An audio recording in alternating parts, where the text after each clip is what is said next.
ઠાકોર સમાજ કી કેમ અવાજ નહીં આવતો? આમ તો બહુ અવાજો આવતા હતા તમારા. ઠાકોર સમાજ કી. અને જે હવે કઈ બોલે એને ઠાકોર સમાજ ની આવશે. ચૂપચાપ રહેજો. જેનો અવાજ આવતો હોય એને સમાજની ચિંતા ને એવું સમજી લઈશું. આ ગુજરાતની અંદર ગુજરાતની તમામ સમૂહ લગ્ન સમિતિઓ જે વર્ષે હજારો આપણા દીકરા દીકરીઓને લગ્નના માંડવે પરણાવવાનો જે પ્રયાસ કરે છે, આપણા સમાજના પૈસા બચાવવાનો પ્રયાસ કરે છે, આ તમામ સમૂહ લગ્ન સમિતિઓનો હું લાખ લાખ વંદન સાથે અભિનંદન આપું છું.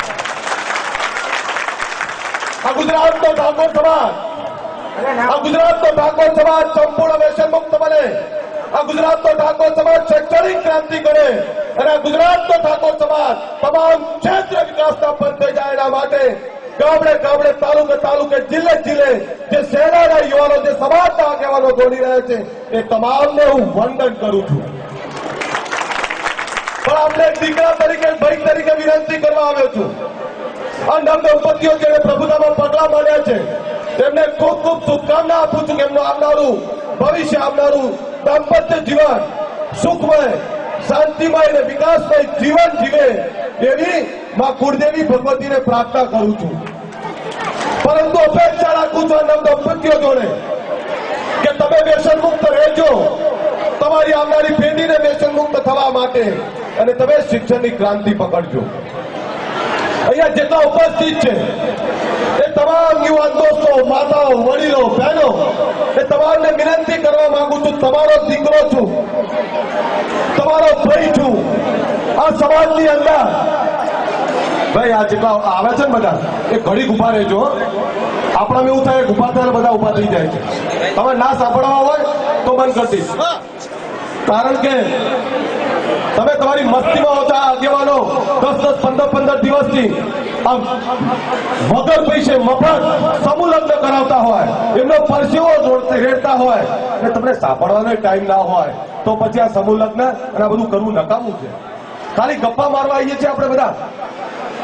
આ છેલ્લા 7-7 વર્ષથી હું પોતે 3 વર્ષથી 2 ટાઈમ નહીં જમતો, એક જ ટાઈમ જમું છું, બપોરે જમતો નહીં હું. કારણ મને ચિંતા છે મારા સમાજની, મારી આ માતાઓ, બહેનો, વડીલોની, અમારા દીકરાઓ, નાના ભૂલકાઓની. વ્યસનના કારણે આપણા દીકરાઓને બહુ ગુમાયા છે. વ્યસનના કારણે આપણી દીકરીઓને વિધવા બનતી બહુ જોઈ છે. વ્યસનના કારણે આપણા ભૂલકાઓને અનાથ બનતા બહુ જોયા છે.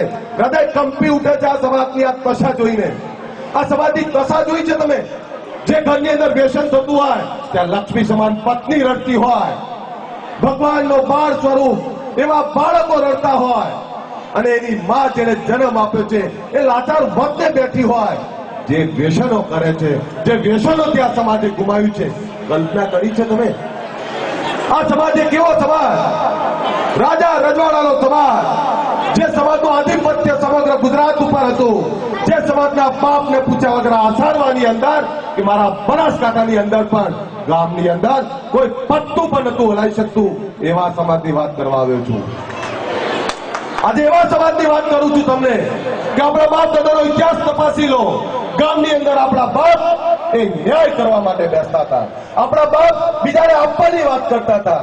આજે એના જ બાળકો ક્યાંક માંગવું પડે છે, ક્યાંક લાચાર બન્યા છીએ. તેના મૂળની અંદર સમાજે શિક્ષણ ના અપનાવ્યું, સમાજે વ્યસન મુક્ત ના થયો અને સમાજ એક ના થયો.